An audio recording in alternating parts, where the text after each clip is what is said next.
ఈ వీడియోలో మాస్ జాతర మూవీ షూటింగ్ సెట్ని చూద్దాం పదండి. హీరో రవితేజ గారు నటించిన మాస్ జాతర మూవీ షూటింగ్ ఇక్కడే చేశారు. ఈ షాప్ దగ్గరే శ్రీలీల వాళ్ళ డాడీని రవితేజ గారికి పరిచయం చేస్తుంది. ఈ రైల్వే స్టేషన్ సెట్లోనే 80% మూవీ షూట్ చేశారు. మూవీలో అయితే ఈ స్టేషన్ పేరు అడవివరం. మూవీ అయిపోయి చాలా డేస్ అవుతుంది కాబట్టి నేమ్ అయితే చేంజ్ చేశారు. ఈ మూవీలో రవితేజ గారు ఒక మంచి పవర్ఫుల్ క్యారెక్టర్లో కనిపిస్తారు. శ్రీలీల గారి క్యారెక్టర్లో చాలా వేరియేషన్స్ ఈ మూవీలో కనిపిస్తాయి. ఈ గూడ్స్ ట్రైన్లోనే విలన్ శివుడు గంజాయిని తరలిస్తాడు. హీరో వాటిని పట్టుకొని దాచిపెడతారు. ఇవే ఆ గంజాయి బస్తాలు. బట్ ఇందులో అయితే గడ్డిని అయితే ఉంచారు మూవీ సెట్ వాళ్ళు. ఓవరాల్గా మూవీ మొత్తం గంజాయి స్మగ్లింగ్ పైన జరుగుతుంది.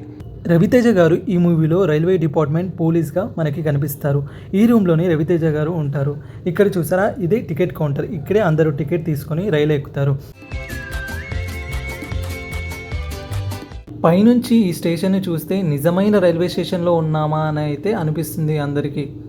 ఇక్కడే హీరోకి విలన్స్కి మధ్య ఫైట్ సీన్స్, హీరోకి హీరోయిన్కి మధ్య లవ్ సీన్స్, ఇలా చాలా సీన్స్ ఈ రైల్వే స్టేషన్లోనే షూట్ చేశారు. ఈ వీడియో చూస్తున్న వాళ్ళలో రవితేజ గారి ఫ్యాన్స్ ఎంతమంది ఉన్నారో ఒక లైక్ చేసి కమెంట్ సెక్షన్లో మాస్ జాతర అని కామెంట్ చేయండి. ఈ టనల్ కూడా మనకు మూవీలో కనిపిస్తుంది. ఇలాంటి సెట్స్ని చూసినప్పుడే మనకి అర్థమవుతుంది మూవీస్లో హీరో హీరోయిన్స్ అండ్ అన్ని ఆర్ట్ డిపార్ట్మెంట్స్ వాళ్ళు ఎంత కష్టపడతారో అనేసి. మాస్ జాతర మూవీ ఎంతమంది చూసారో కమెంట్ చేయండి. అలాగే మూవీ ఎలా అనిపించిందో కూడా కమెంట్ సెక్షన్లో చెప్పండి. ఇక్కడ చూసారా, ఇదే రైల్వే స్టేషన్ ఎంట్రన్స్. ఇక్కడ నుంచే అందరూ లోపలికి వస్తారు.